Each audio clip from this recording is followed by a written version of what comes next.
میرے پیارے دوستو السلام علیکم۔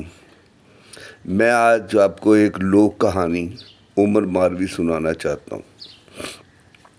ماروی سندھ کے ایک دور افتادہ گاؤں ملیر کی رہنے والی تھی۔ وہ ایک چرواہے کی بیٹی تھی، غریب چرواہا۔ وہ معمولی کپڑے پہنتے اور معمولی خوراک کھاتے، لیکن وہ اس قدر حسین تھی کہ جو دیکھتا اسے دیکھتا ہی رہ جاتا۔ ان کے پاس ان کا ایک یتیم بچہ بھی رہا کرتا تھا کسی کا۔ جب وہ بڑے ہو گئے تو ماروی کے عادات و اطوار بہت اچھے، بڑی محبت کرنے والے تھے، لیکن جو ان کے پاس بچہ رہتا تھا پھوگ، وہ انتہائی خود غرض و لالچی تھا۔ جب وہ جوان ہو گئے تو اس نے کہا کہ مجھ سے شادی کر لو، لیکن ماروی نے کہا کہ نہیں، تم اور میں مختلف ہیں، میں تم سے شادی نہیں کروں گی۔ اسی دوران ماروی کا ایک دور کا رشتہ دار کھیت دوسرے گاؤں میں رہتا تھا۔ وہ بے حد اچھا، ملنسار اور اچھی شخصیت کا حامل تھا۔ اس کی منگنی کر دی گئی۔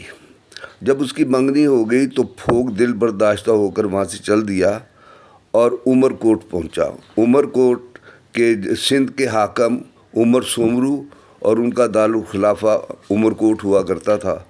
بالآخر آہستہ آہستہ اس نے عمر سومرو کے دربار میں رسائی حاصل کر لی۔ وہ عمر سومرو خوبصورت عورتوں کا بہت دل دادا تھا۔ اس کے حرم میں ہر علاقے کی عورت موجود تھی۔ ایک دن اس نے انتقام کے جذبے میں آ کر پھوگ نے عمر سومرو سے کہا کہ آپ کے علاقے میں تمام عورتیں تو موجود ہیں، لیکن سندھ کی انتہائی اور سب سے خوبصورت عورت اس میں نہیں ہے۔ اس کا تجسس بڑھ گیا۔ اس نے کہا وہ کون ہے؟ اس نے ایسی تصویر کشی کی اس کی، ماروی کی، کہ وہ مجبور ہو کے اس کے ساتھ بھیس بدل کے ملیر پہنچ گئے۔ ملیر پہنچ کے وہ ڈھونڈتے رہے تو ایک کنویں پر ماروی کو دیکھا تو وہ دیکھتا رہ گیا۔ وہ اس کے تصورات سے زیادہ خوبصورت تھی، تو وہ کئی دن تک وہاں رہے، اسے منانے کی کوشش کرتے رہے، لیکن اس نے انکار کر دیا۔ تو وہ اسے اغوا کر کے عمر کوٹ لے گئے۔ عمر کوٹ لے جانے کے بعد انہوں نے اسے کہا کہ میں تجھے اپنی ملکہ بناتا ہوں۔ اس نے انکار کر دیا۔